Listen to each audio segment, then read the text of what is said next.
Hello friends, आता आपण बघूया विण दोघांतलीही तुटेनाचा एपिसोड रिव्ह्यू. कालच्या भागात बघितलं की आदिरा रोहनला समजवत असते, त्याच्याशी फोनवर बोलत असते, पण रोहन तिचं ऐकून घेत नसतो. आदिरा चिडचिड करते, फोन कट करून फेकून देते.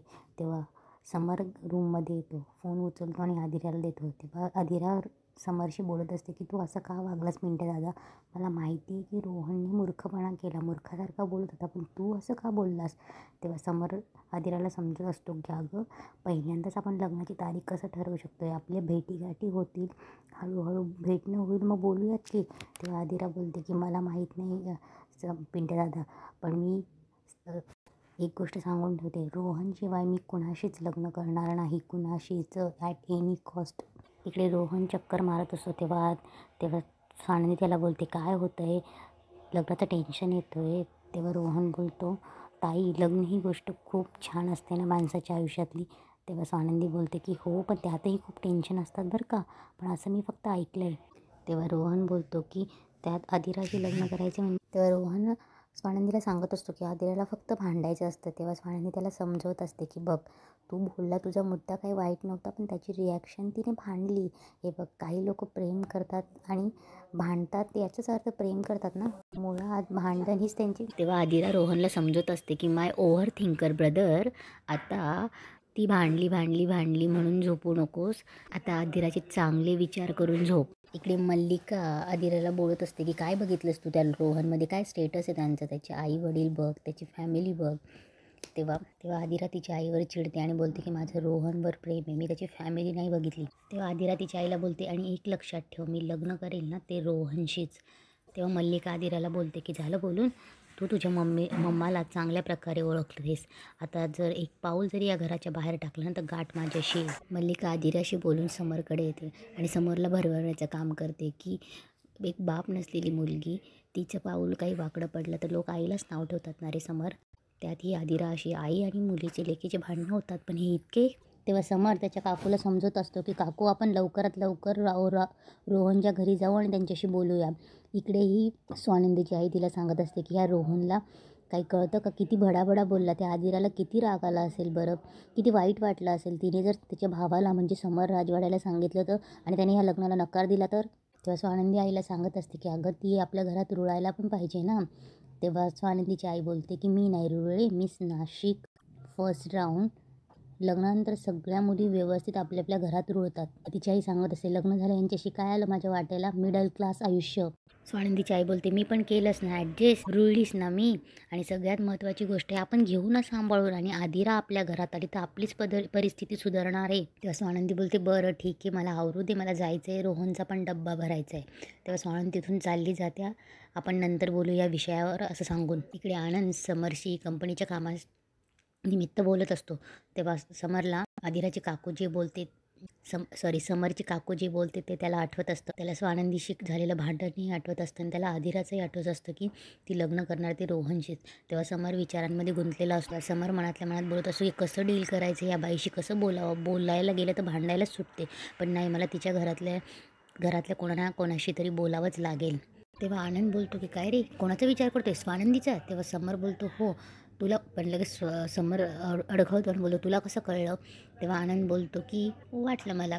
तेव्हा समर बोलतो अरे आता मग आदिराचं लग्न करायचं तर मला बोलावं तर तिच्याशीच लागणार ना, म्हणजे त्या बाईंशी. तेव्हा आनंद बोलतो ऑब्व्हियसली, जसं तूच तुझ्या आदिराच्या लग्नाचे सगळे निर्णय मोठा भाऊ म्हणून घेतोयस, तसं तिलाही घ्यावे लागतील ना. तेव्हा समर आनंदला सांगत असतो की आजकालच्या मुलांमध्ये एकदमच जास्त स्पष्टता आहे, बघितलंस ना तू, आदिरा म्हणते की मी करेल तर रोहनशीच लग्न करेल, आणि रोहन काय बोललास ऐकलंस ना तू, म्हणजे ऐकलंस ना, अशी विनासहायता चालत आलेली घरी लक्ष्मी नाकारायला हिंमत लागते. तेव्हा आनंद बोलतो पण रोहन जे बोलला ते तुला आवडलं ना, की रागाला. तेव्हा समर बोलतो नाही मी न्यूट्रल आहे, लगेच कोणाला मी जज नाही करू शकत, फोन लाव त्यांना.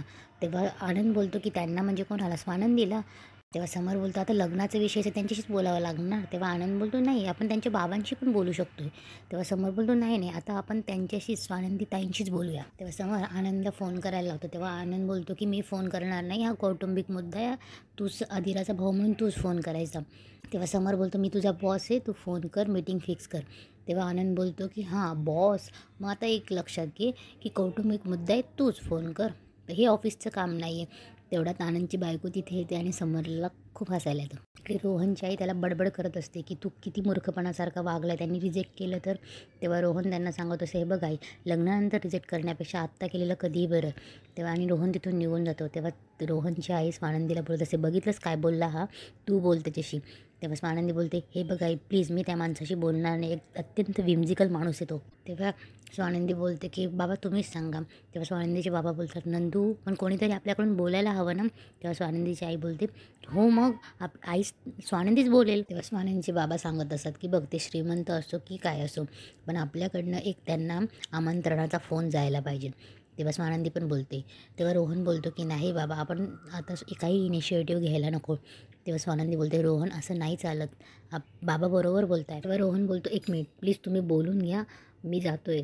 इकडे समर निकिताला बोलतो, काय काय टायमिंग आहे तुझा निकिता. समर निकिताला बोलतो की तू आता आलीच आहे ना, माझं एक काम करून टाक. तेव्हा निकिता बोलत असते की काय रे, मैत्रीण अशीच आठवते का काम असलं काय. तेव्हा समर बोलतो, अगं याला कधीचं सांगतोय आणि तुला कोण बोललं गं, तू तर याच्यापेक्षा माझी जवळची मैत्रीण आहे. समर सगळं तिला सांगतो की बघ, आदिराला रोहनशीच लग्न करायचे, तर मी याला केव्हाचं सांगतोय की स्वानंदी मॅडमला फोन कर आणि मीटिंग ठरव, केव्हाचं त्याला सांगतोय मी, हा ऐकतच नाही. तेव्हा आनंद बोलतो, निकिता साधी गोष्ट आहे, हा आदिराचा मोठा भाऊ आहे की नाही, मग याने फोन करायला पाहिजे ना. तेव्हा समर बोलतो की फोन सुरू झाल्यावर आमचं कसं भांडण होतं तुला माहिती आहे ना. तेव्हा निकिता बोलते, अच्छा ही तीच स्वानंदी का, तिच्यामुळे तुझ्यातलं लहान मूल जागरूक झालंय, आनंदने सांगितलं मला. तेव्हा समर बोलतो, म्हणजे तू सगळं सांगून टाकलं तिला. तेव्हा आनंद बोलतो, म्हणजे काय, मी माझ्या बायकोपासून काहीही लपवून ठेवत नाही. तेव्हा ते दोघं असतात. तेव्हा समर बोलतो, घ्या मजा घ्या, पण आपण वयाच्या 45मध्ये कोणाशी भांडण करतो ही काही सांगण्यासारखी गोष्ट नाही, कळलं ओके. तेव्हा समर बोलतो, तू आनंदला सांग फोन कर. तेव्हा निकिता बोलते, तो का करेल फोन.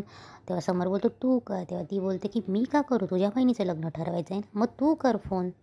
आम्ही का करू. समर विचार करती, ते तिचं होणारं सासरे, तर तिच्या सासऱ्यांशी तू कसं नम्रपणे छान नीट बोललं पाहिजे. तेव्हा समर बोलतो, कशाला आलीस डबा घेऊन. तेव्हा निकिता बोलतो, ठीक आहे घेऊन जाते. तेव्हा समर बोलतो, ठीक आहे राहू दे तो डबा. तेव्हा निकिता बोलते, मग त्या स्वानंदीला कॉल करा आधी. तेव्हा समर बोलतो, करीन.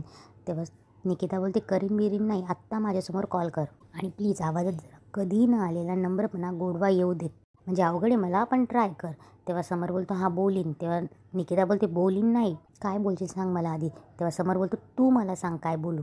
तेव्हा निकिता बोलते, ठीक आहे सांगते, बघ कॉल कर आणि मग सांग, मी समर राजवाडे बोलत आहे. ओके, ते तू बोलशीलच, मग बोल, तुमच्या रोहनने आम्हाला तुमचं घरी येऊन बघायला सांगितलं आहे, म्हणजे असं त्याचं आग्रहाचं निमंत्रण आहे, तर तुम्ही सांगा मी केव्हा येऊ, नाहीतर असं म्हण, तुमच्या सोयीप्रमाणे वार आणि वेळ कळवा, आम्ही येतो. तेव्हा ते दोघं समरला फोन लावायला लावतात आणि बोलतात की लाव फोन आणि गोडवा. इकडे स्वानंदी बोलते, ठीक आहे, मी समर राजवाड्यांना फोन करते आणि त्यांना विचारते की रोहन तुम्हाला आमच्या घरी येण्याबद्दल काही बोलला, त्याच्याबद्दल तुम्ही काही विचार केला आहेत का. त्या इकडे स्वानंदीची आई पण तिला फोर्स करते की आत्ताच फोन लाव. स्वानंदी फोन हातात घेते, ती इकडनं समरला फोन लावते, समर तिकडनं फोन लावतो आणि पुन्हा त्यांचा फोन एकमेकांचा एंगेज लागतो आणि इथेच आजचा एपिसोड संपतो. हे guys, please subscribe and like my channel please. हे चॅनल माझं तेच आहे की सिरियल कट्टाचेच एपिसोड मी इकडे टाकते आता, तिकडे काही कारणामुळे मी सिरियलचे एपिसोड टाकू शकत नाही, पण प्लीज तुम्ही या चॅनलला पण सबस्क्राईब करा. तेही चॅनल माझं सुरूच आहे आणि प्लीज या चॅनलला पण सबस्क्राईब करा.